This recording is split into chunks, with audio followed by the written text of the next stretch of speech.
Hi, everyone, and welcome to Feed and Grain Chat. I'm your host, Elise Schaefer, editor of Feed and Grain.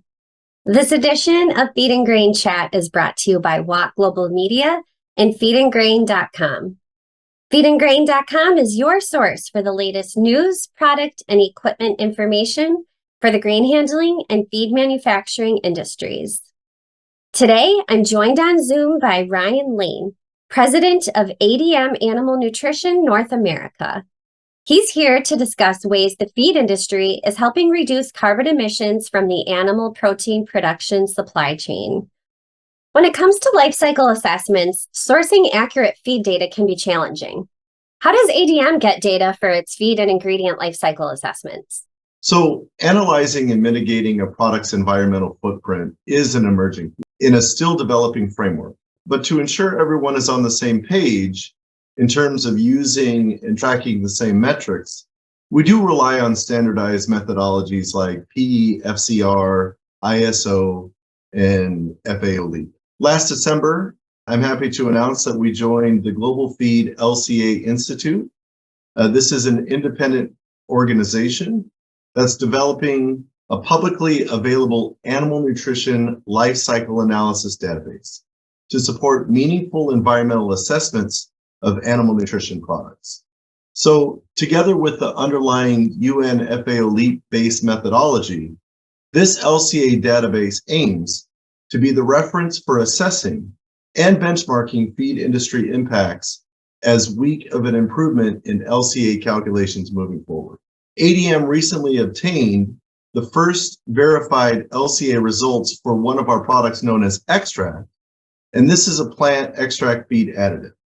And we've demonstrated effects on improving broiler performance.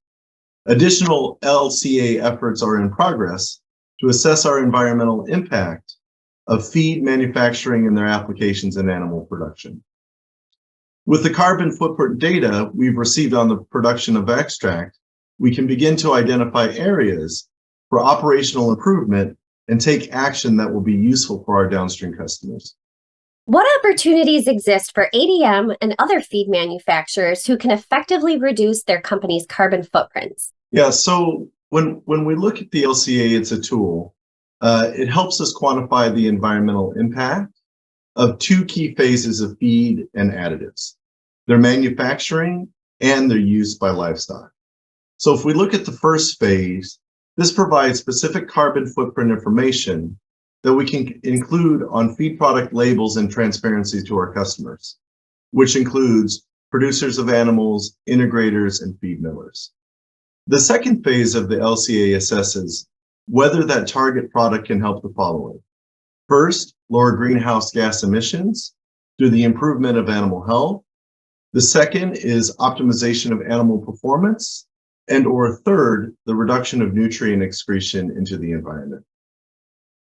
These metrics will grow increasingly valuable as animal production producers strive to reduce their carbon footprint and look for animal feed formulations to help them.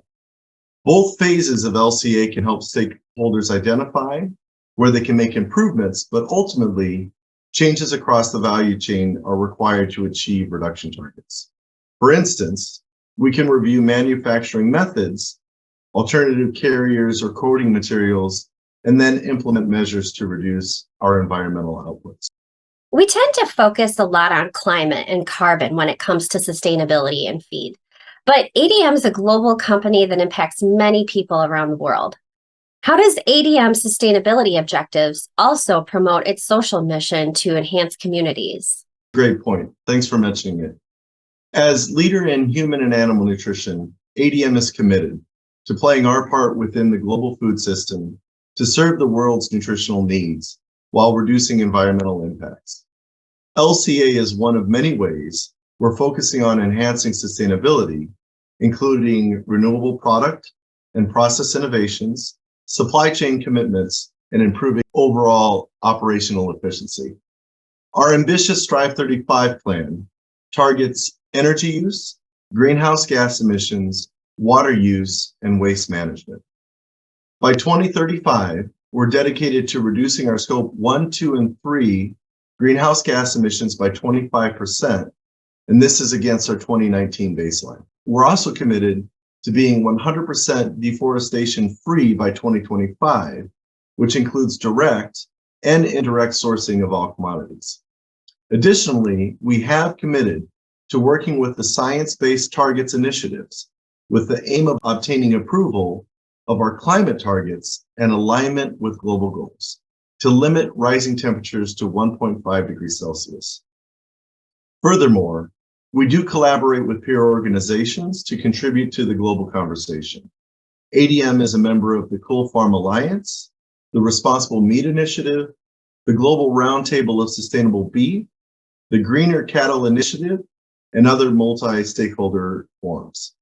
The idea is the company within these groups take a harmonious approach to make a more impactful progress, including greenhouse gas emissions, water use, worker welfare, and so on. Change can't happen in a silo. It will take all of us moving in the same direction to meet our sustainability goals. ADM's efforts across human and animal nutrition are contributing to a more robust and sustainable global food system. Well, thank you so much for your insights today, Ryan.